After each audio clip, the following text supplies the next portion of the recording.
hey, cool. So I've implemented it for myself. What's the industry standard? How do I stack up against my competitors? What are they doing? Am I showing up as often as they are? And so now we're dipping our toes basically into GEO 201, measuring competitive relevance in GEO. And so before we get into, all of the theory and implementation. John, I want to ask you because you're talking with a lot of people who are asking about help and support with GEO. What kinds of questions are people asking as it comes to GEO in general? Yeah, I mean, everything from, the prospects that come in that the CEO has told them they need to do something and they haven't done anything and they don't know anything. Like that's actually really common, having to educate right from square one. Yeah, there's really nobody. We've never had any prospects come in that have said like, hey, we have these programs already going. The only thing that does help once in a while is clients who are already doing some SEO, at least have a process for how to handle their website and make changes. And they're doing some outside, some offsite authority stuff to generate traffic. But yeah, for the most part, people kind of have no idea what's going on or where even to start, because that's why our AI view page scanner has been such a hit, right? Because it gives people at least a place to start. But for most clients, it's just they go into their favorite 4 tools and see if their name comes up and just, take that as what it is. And I think we'll kick into that today. But, there are a lot of vendors that are saying that they can do that. And most of the academic stuff we've seen and stuff that Chris has said is those are all just straight out vendor lies. And but the one that's key for us is, with the absence of all the data and where it's going, we do know that it brings us business. We have closed deal data that says, hey, yeah, this one, they found us on Gemini. Like they never knew about us and they went to Gemini and it said we can do the training for them, and we did it and it got done, and it's a closed win. So, it is one of those things where the outside world is difficult or maybe impossible to measure, but you can't deny the dollar figures when they hit the budget. And we actually wrote a case study about that. So if you want to check it out, you can find it on our website, which is at trustinsights.ai. We have a whole section on case studies, and that is one of them because we have been doing the work that we are recommending to our clients to do. Everything, again, that's covered in our GEO 101 course, we do it for ourselves. And to John's point, we're actually seeing the proof of if you do it, it works. But today we're taking it to that next step. And so, Chris, when it comes to measuring competitive relevance in GEO, what are we talking about? What do people want to do? So we should probably go back to what we mean, because we're using relevance in a very specific way here. So this is from our GEO webinar, which is still available on the Trust Insights website. However, it's also covered in much greater detail in the GEO 101, of course. The 3 phases of GEO are presence, awareness, and relevance. Presence means, is our data part of the model's training data set? Meaning that the model is aware of us. Because when you go and you talk to any model, it has a knowledge cutoff. There's a period of time after which it has no new information. And when you look specifically at Google, which according to Gumshoe and SparkToro as of January of this year, still 93 to 95% of all search. When Google Googles itself, part of what it does is it rewrites your query into several dozen queries based on its knowledge. So if we said, hey, who's the best AI consulting firm in the Boston area that can help you with AI implementation? If we've done a good job with our own GEO, in like the 20th query, we might be included in a roundup. We might be in there with, McKinsey, Bain, BCG, Trust Insights, etc., because the model knows about us. If the model doesn't know about us, Google, when it Googles itself, will not know that. And as a result, it will not even invoke us in the consideration set. Think of this almost like sales in a lot of ways. There's awareness, consideration, evaluation, purchase. That's kind of what the sales funnel has been. Oh, in this context, that the model even knowing that we exist is vital. If the model has no idea we exist, we will not even make it to the shortlist, because phase 2 is the shortlist when Google does the Googling. And when we get to relevance, which is phase 3, and the results come back, that's when what's on our site really matters. This is especially important because, and I was posting about this on LinkedIn earlier today, and if you want more details, it's in the Analytics for Marketers Slack group. At SEO Week, which was earlier this week, it was a conference in New York City, Garrett Sussman did a fantastic and fascinating session about Google personalization impacting phases 1 and 2. And what he was able to demonstrate over a year with hundreds of queries, dummy accounts set up for testing, and all this crazy, very well thought out evidence is that there is no single AI overview anymore. Google has turned on personalization and is vacuuming up all of our data that it has about us, and that is influencing how Google Googles itself. So Google, when I was in Charlotte this week speaking, if Google had my flight plans, which it does, because all my flight invoices go to my Gmail, and it knows what hotel I'm at, which is, again, because confirmations go to my Gmail. When I'm searching, it inside when Google Googles itself, it is silently injecting my personal context into how it Googles. So it knows, even if I don't tell it, that, this week I was in Charlotte, and so our ability to predict anything in phase 1 is zero. Our ability to predict anything in phase 2 is close to 0 because of personalization. So all we have left that we can compare on is phase 3, the relevance. And to what John was saying, that's where AI View plays a role. If we can see what an AI engine like ChatGPT or Gemini or whoever sees when they go to our page and what they see when they go to a competitor's page, we can compare and see, okay, well, which one is going to be better from an AI's perspective? Which one is more relevant? So what does that have to do with measuring ourselves against competitors? Because that's really what we're talking about today. Like the overview is helpful, but people want to know, where do I stack up against my competitors? How does that work? And that's exactly where you would use AI View. So the tool that we came up with, if you were to put in a page that you cared about, like maybe it's your services page, and run AI View on that page, get the report, and then you were to put in a competitor's page, because it's not restricted to any domain, and put in their equivalent services page, and then get the report and take it. And then you take those 2 documents that it produces, so we email it to you. If you were to do that, you could then say, well, given this topic, who's going to fare better? When the results come back in phase 3, when the results come back to the tool of your choice, this page that scores higher is more likely to be seen as relevant by the AI model, and the results will be incorporated. It will be visible in what the user is told. Because what we tell people all the time is, you can make it through the first 2 phases, and if your site is a hot mess and returns garbage like CNN's does, even if you come back in a result, the AI model is going to look at that and go, that's not relevant. I don't see how this has anything to do. And therefore, you don't make it into the result. You don't get the nod. So, okay, so that's one way to handle it. So people can keep running, individual pages through AI View, and then, or maybe sign up for AI View Pro. But that seems like a really inefficient way to approach it. So when we're talking about, competitive insights, against our competitors, like, let's dig a little bit deeper other than just telling people to go to our AI View free thing 1 page at a time, because it's a good starting place. But I think what people are really trying to understand is, what is that next phase of GEO?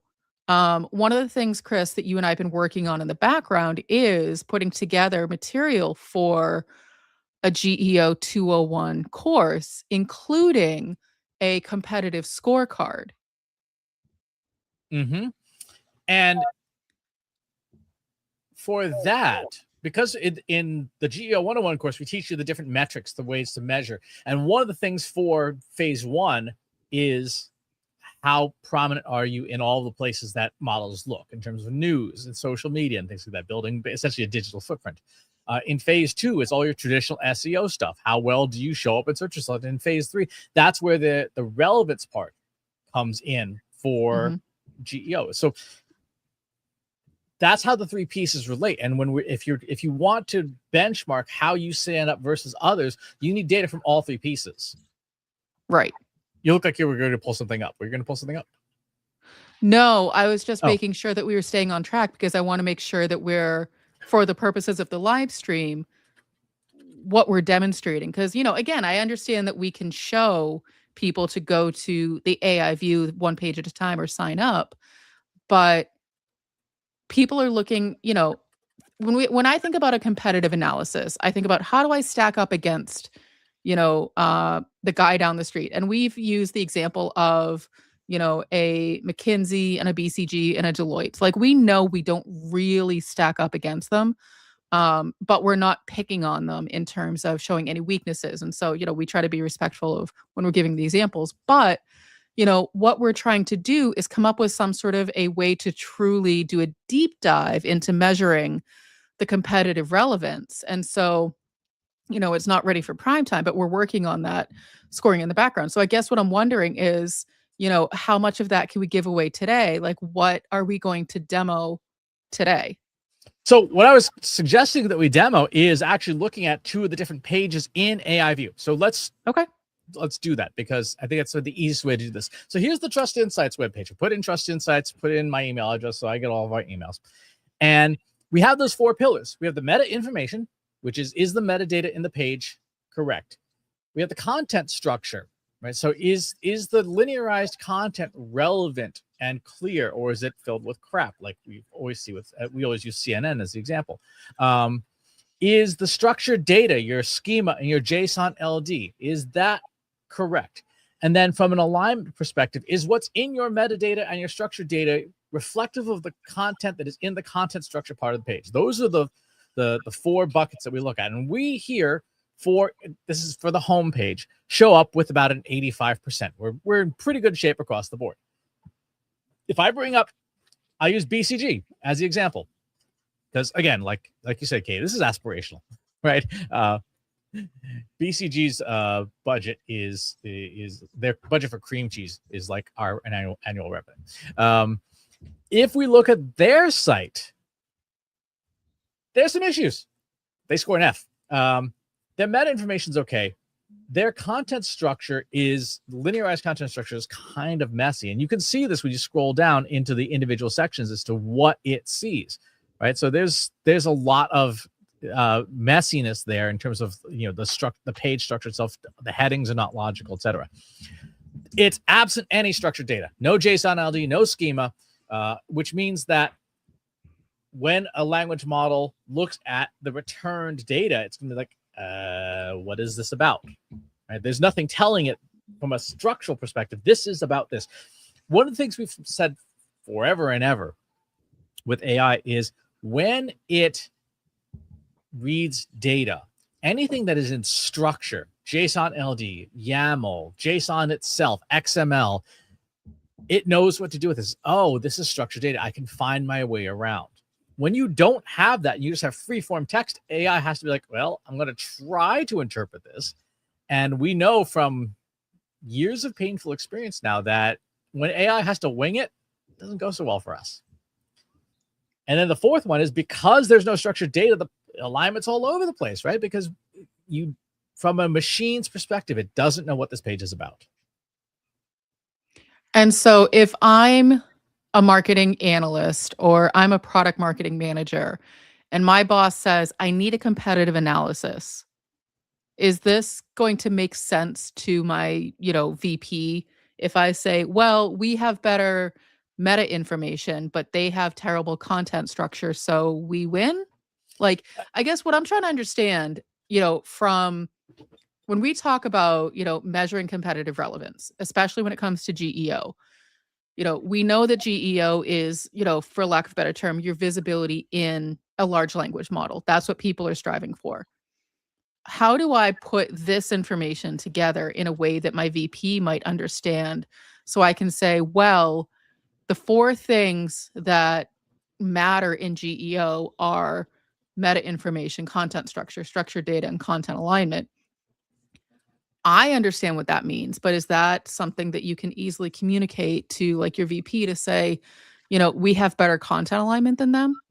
You can. And so each of these 4 categories has a letter grade. And of course, there's the overall letter grade, right? Which is the ability to say, hey, we scored a B, they scored an F. Like, we're doing a better job than them on this thing. I know you hate this, Katie. I apologize.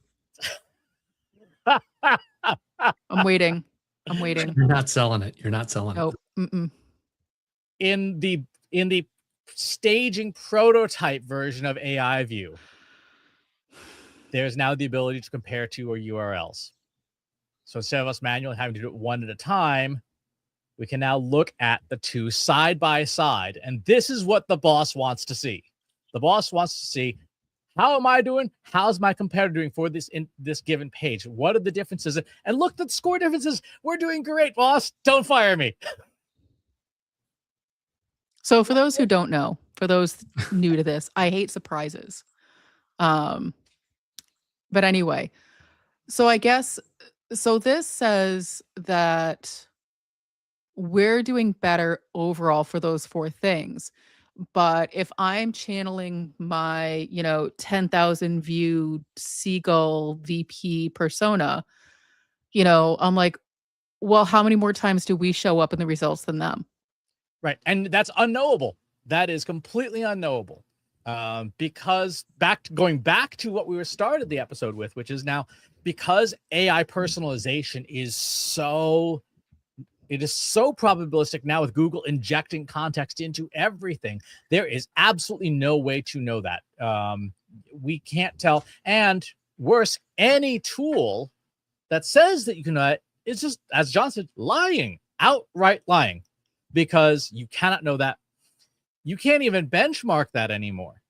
So one of the things that Garrett showed in his talk, which I thought was fascinating, was how much, and this is very clever, how much you inject yourself into other parts of a user's Google ecosystem influences what they see in AI overviews.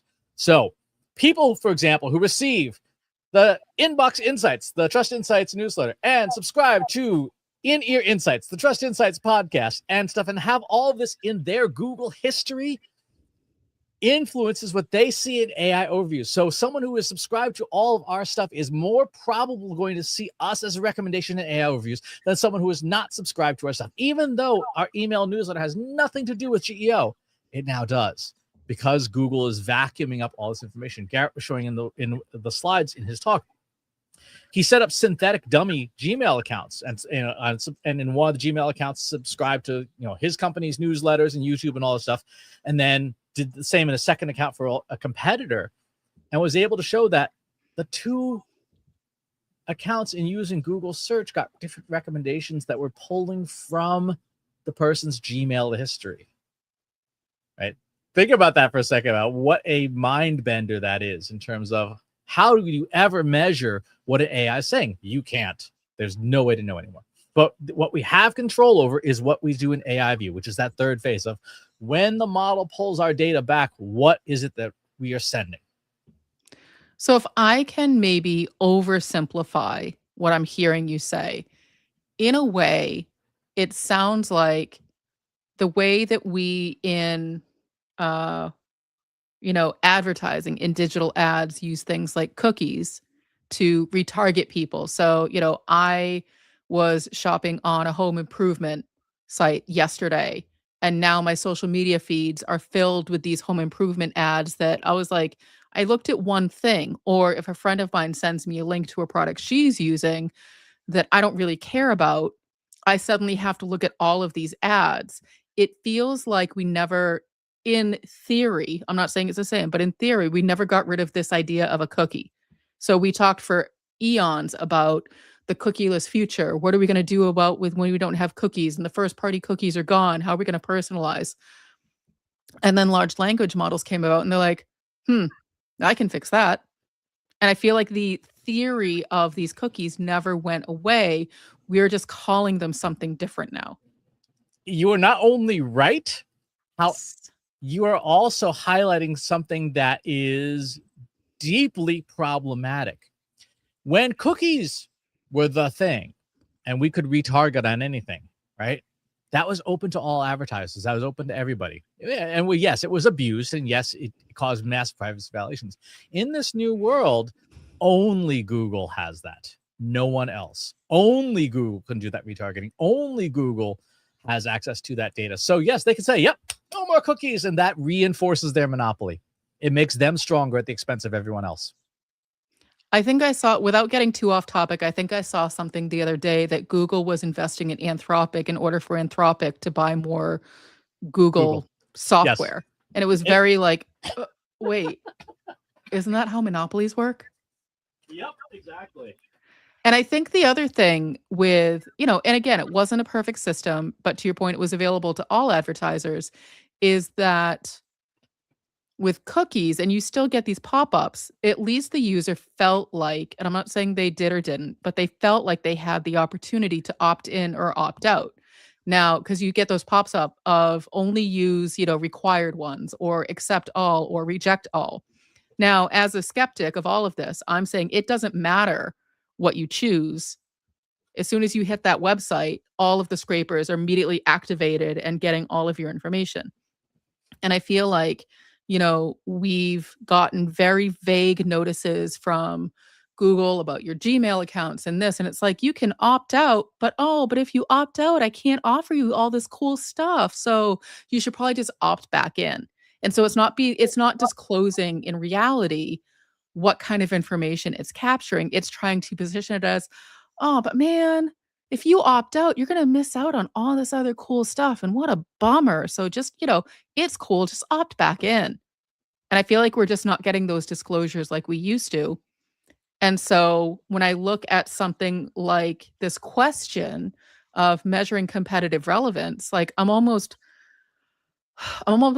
talking myself into a depression of why bother. Mm-hmm.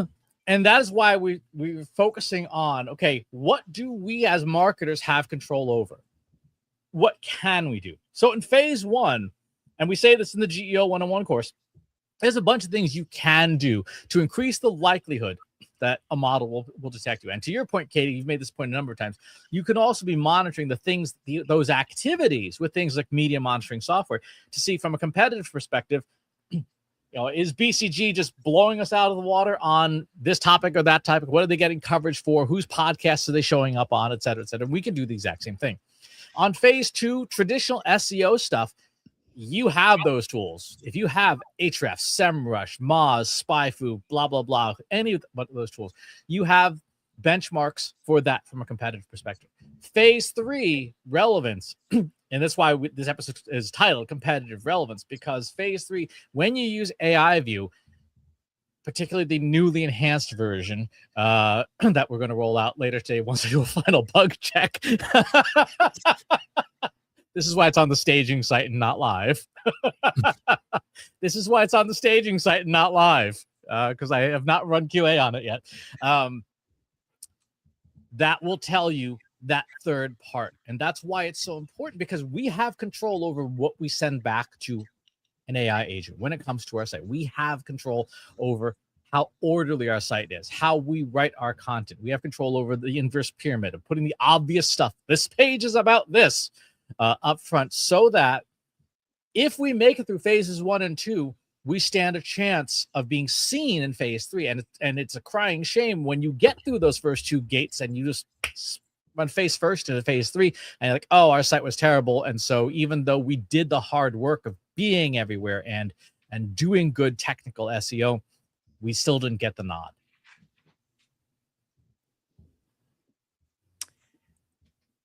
So let's, and I hear you, all of this. I'm stuck on the thing that I always try to think about is The user that is least close to what's actually happening and asks the questions that are unhelpful, but are still demanding answers to those questions because, they're technically the ones in charge. It's really frustrating, but we know how the hierarchy works. We'll call him Devin. Yes. So let's say Devin asked the question, and I've already asked you this question, so I'm going to ask you to repeat it and reinforce it so that we can all be saying the same thing. So Devin keeps asking, but how many times am I showing up and how many times are my competitors showing up? And you say, Devin, that's an impossible question to answer. And Devin says, I don't care. I want an answer to that question. I need to know because the board's breathing down my neck. I need to know how we show up against our competitors. Because when we look at traditional SEO and we look at things like we show up for number of keywords, or McKinsey is winning this keyword and we're not winning this keyword, so we have to optimize for it, and maybe next month we're winning this keyword and they're not, or they have a higher domain rating than us. Like, those are metrics that people can wrap their heads around. And so Devin is asking, I want to know how often I'm showing up more than my competitors, because that's my goal. That's all I care about. And you say, Devin, that's the wrong thing to care about. And Kevin says, I don't care. You're wrong. That's what I care about. Like, how do we address that? Because that, I feel like, is the, I don't want to pick on elephants. That is, the tick in the room. Nobody likes ticks. That's the tick in the room that, is, unhelpful, unuseful, but it's like not going away and it's everywhere. I would look to you as to how to message this, but fundamentally that data is not available in a truthful form. That is the bottom line. Yes, there are tools that will give you false information.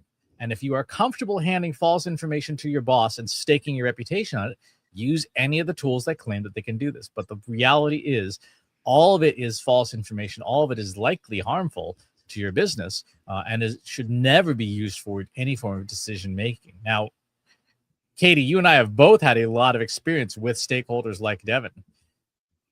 I'm usually not allowed to give them this kind of message. And that's totally fair. So given that, I think the way that I would handle it is, and this is sort of just like back of the envelope, but there would definitely be more steps to this. So this is an oversimplification of how to handle this kind of situation. It's saying something like, Devin, I hear what you're saying.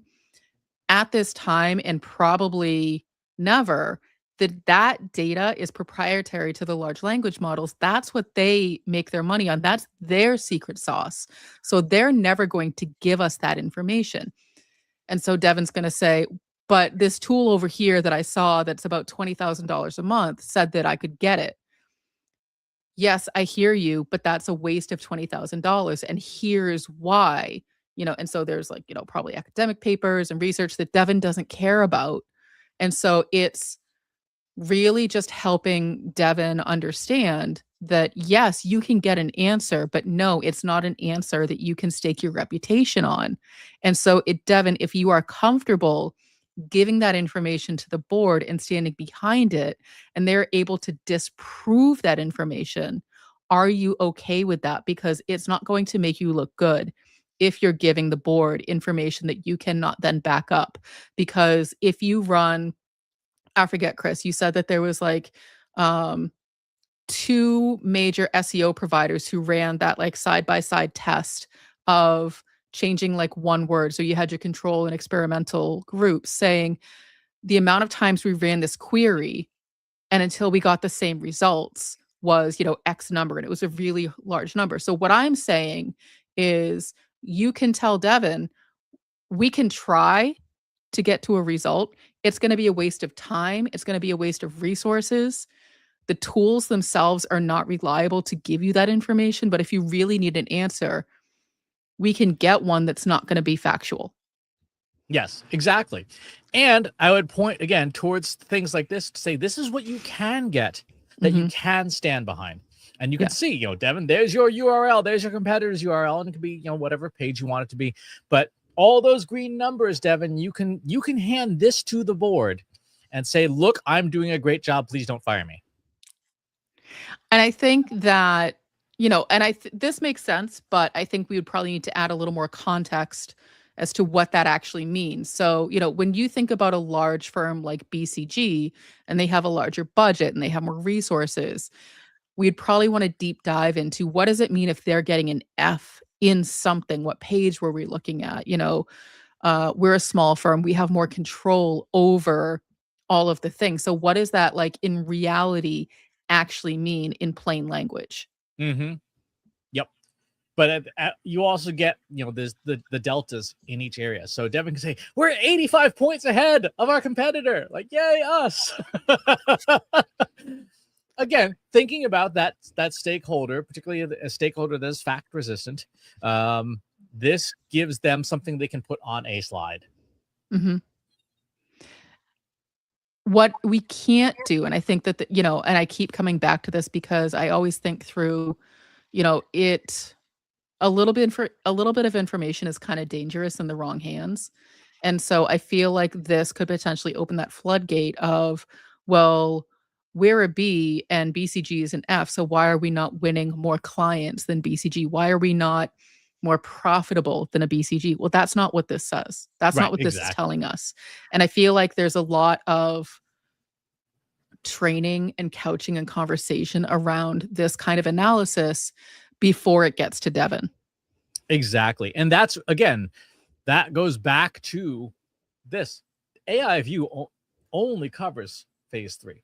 Phases 1 and 2 are not something that any tool can accurately dig super deep in, right? Particularly phase 1 in the model itself. We can't know. And if you want to start getting super nerdy about things like, it's not just the model, it's also the harness it's in and how Google's search harness is different than, the Gemini harness, et cetera, there's no way to know what's going on inside that box. That is a complete black box. There's some things that we're testing right now at Trust Insights, but are so far away from even being able to show. I can't even show it to Katie yet. It's not like it doesn't even work yet. But there's some experimental things where we're trying to see if there's a there. But for right now, what you can do is you can say, here's how much we're creating that is publicly visible, again, with your media management tool, media monitoring tools, your coverage monitoring tools, your social media monitoring tools, that you can do. And that is something you can stand behind as factual today. Like we're showing up in 12 more podcasts this month than we did last month. We're showing up in these, 18 more articles. Yes, it was the East Peoria Evening News, but from an LLM perspective, who cares?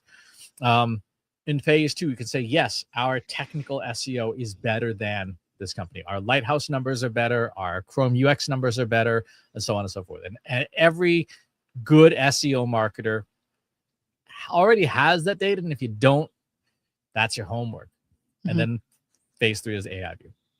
Well, and I think that it reinforces the point that SEO is in fact not dead, that those metrics still matter, if not even more so now. And I'm wondering if, it would be as simple as, so let's say, Devin's like, I just want to know, how many times we show up.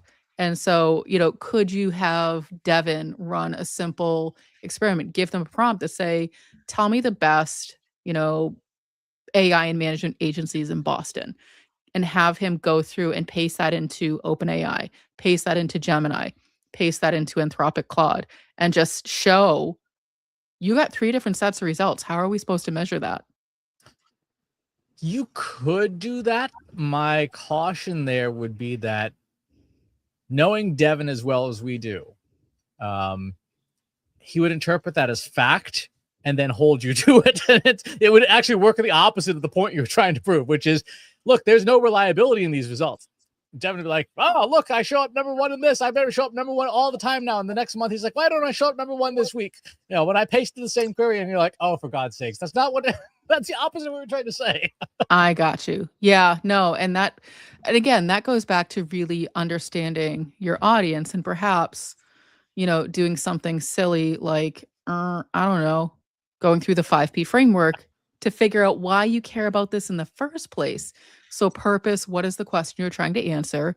People, who's involved, your stakeholders, your analysts, your engineers.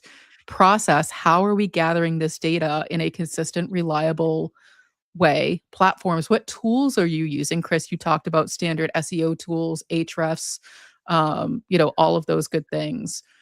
Platform, not only the tools, but also how are you delivering the information? Is it an, quick HTML web page? Is it a report? Like all that good stuff. And then performance. How do you know, not the performance of you against your competitors, but how do you know if you answered the question being asked? So I want to know how I stand against my competitors is the question that you want to be able to say, yes, we answered it, not what is the actual metric. Yep. Exactly. That's how to answer the question in a way that won't get you fired, but also will satisfy Devin to as good a degree as possible. And one of the things, Katie, you talk about often is trying to see it from that stakeholder's point of view. Like, yeah, Devin's going to be sitting in front of the board, and the board's going to say, give me a number that shows some progress to justify your salary. Mm-hmm. Whether or not we like Devin, that's a hard ask to make, so we can have some empathy. Like, yeah, that sucks as an ask, but we also, it's one of our core values as a company. We don't want to be lying. We don't want to be showing up with fabricated data or data that makes no sense, because that always comes back to bite you. 10 out of 10 times, it always comes back to bite you. And I just want to put a big fat asterisk on what you just said. We can't guarantee that you won't get fired. We cannot make that guarantee. We can support and make sure that you're giving really good factual data, but if it's not the data they want, we have no control over that. Yeah. If we could do that, we'd be trillionaires. Yes. So, John, I want to ask you, based on all of this information and your dealings with, the Devins of the world, and if your name is Devin, I apologize. We're not picking on you. We had to pick a name. And so, John, what would you tell the prospects who are saying, I want to know how I stack up against my competitors? Like, based on all of this, like, how does this change your conversation? Yeah, this is kind of one of those classic sales things that you have to, talk to the prospect enough and get what the real story is. Because ultimately you're going to have to ask the questions about, okay, can Devin be convinced or not? And that will define the way you're going to go. And it really is going to go just one of two directions. You're either going to have to buy some kind of reporting tool, and you can at least couch it in, well, we're using this tool, which is the market best. And then that way, if, 2 years down the line, the scandal breaks about that vendor lying on everything, you at least said, well, that was, that's the whole nobody gets fired using IBM, like you can do that. Or it's the other angle of, yes, Devin and or his team can be trained, and let's do a whole walkthrough, explain how this works, and get them to understand the pieces to the puzzle and how they fit together and what you can do and what you can measure.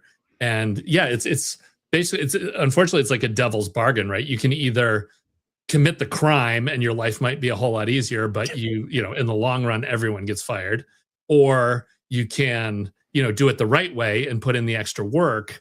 And I don't know, the one benefit of that I try to play up a lot is just that you can build a quality team. You can have a bunch of people that are all doing it the right way, and then you can stick with those people going forward. Even when you move beyond the org you're at, you've got a network of people who actually understand what the truth is and aren't going to, bend and break and collapse to hit the quarterly numbers.